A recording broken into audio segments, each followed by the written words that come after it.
Hi all, welcome to new page of service diary. எல்லோரும் எப்படி இருக்கீங்க? எங்கள் ஃபேமிலியில் குட்டியாக ஒரு நியூ மெம்பர் வந்து ஆட் ஆக போகிறாங்க. அவங்களுக்காக குட்டி குட்டியாக நாங்கள் நிறைய திங்ஸ்லாம் வாங்கியிருந்தோம். சரி, அதை வந்து கிஃப்ட் ரேப் பண்ணி கொடுத்தா நல்லாயிருக்கும் அப்படிங்கிறக்காக தான் வந்து இந்த கிஃப்ட் பேப்பர்ஸு கொஞ்சம் இந்த ஐட்டம்ஸ் எல்லாம் வாங்கி வச்சுருக்கேன்.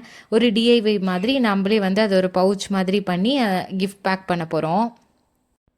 ஃபஸ்ட்டு என்னென்ன ஐட்டம்ஸ்லாம் வாங்கியிருந்தோம் அப்படின்னு காட்டுறேன். கொஞ்சம் சோப்பு, பவுடரு, அப்புறம் இந்த பேபிஸ்க்கு குட்டி குட்டியாக வந்து நிறைய ட்ரெஸ்ஸஸ்லாம் இருக்கும். பாயா கேர்ளான்னு இந்த வீடியோ நான் பேக் பண்ணும்போது எனக்கு தெரியாது.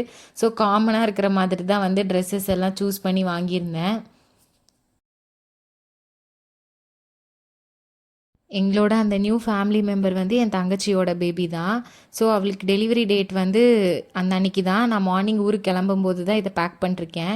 இந்த ப்ரிட்டியான பிரிண்ட்ஸ் எல்லாம் பார்த்து நிறைய ட்ரெஸ்ஸஸ் இந்த மாதிரி வாங்கி வச்சுருந்தேன். அப்புறம் இந்த கிஃப்ட் பேப்பருமே வந்து அமேசானில் வாங்கினது தான். டபுள் சைட் யூஸ் பண்ணிக்கலாம். பிங்க் ப்ளூ இருந்தது. So either boy or girl தீமுக்கு மேட்ச் ஆகும் அப்படிங்கிறக்காக இதை சூஸ் பண்ணி வாங்கினேன். ரொம்ப சிம்பிளான டிஐஒய் தான். நான் பிரிண்டர்ஸ் பார்த்து தான் பண்ணிகிட்ருக்கேன். அந்த ஷீட்டை வந்து நல்லா மடிச்சுட்டு டேப் மட்டும் போட்டுக்கணும், அப்படி ரவுண்டாக இருக்கிற மாதிரி. என்ன தான் நம்ம பாக்ஸ்லாம் வாங்கி வச்சு ரேப் பண்ணி கொடுத்தாலும் இந்த மாதிரி டிஐஒய்லாம் பண்ணும்போது நிஜமாவே வந்து அது ஒரு கைண்ட் ஆஃப் சாட்டிஸ்ஃபேக்ஷன் தான். இருக்கிறதுலே இந்த பவுடர் டப்பா தான் கொஞ்சம் பெருசு. ஸோ நான் அதை உள்ளே வச்சுக்கணும் அப்படிங்கிறக்காக பேஸுக்காக அதை வச்சுட்டு அந்த சைடு மட்டும் நான் ஃபோல்ட் பண்ணிக்கிறேன்.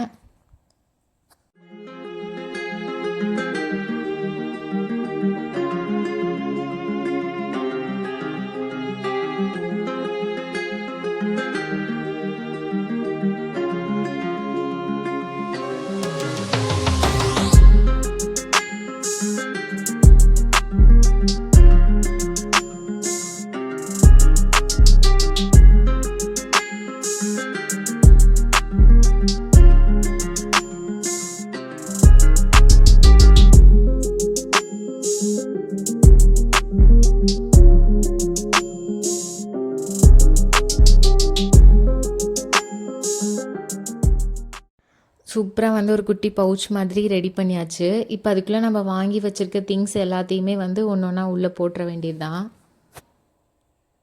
நான் இந்த மாதிரி ஃபஸ்ட்டு ஒரு பவுச்சில் ட்ரெஸ்ஸஸ் இதெல்லாம் வந்து போட்டுட்டேன். அப்புறம் இன்னொரு பவுச்சில் வந்து க்ளவுஸு, சாக்ஸு இதெல்லாம் வந்து, ஆனால் எனக்கு வீடியோ பேக் பண்ணும்போது எடுக்கிறதுக்கு டைம் இல்லை.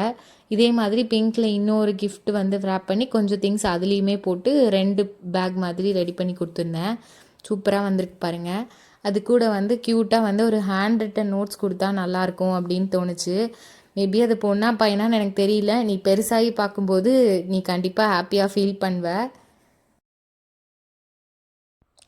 ஐ காட் அ நீஸ் தான். My sister is blessed with a baby girl. எங்கள் வீட்டுக்கு குட்டியாக ஒரு ஏஞ்சல் வந்தாச்சு. அவங்களுக்காக தான் வந்து இதை நான் ரெடி பண்ணிருக்கேன். ஆனால் பண்ணும்போது எனக்கு தெரியாது.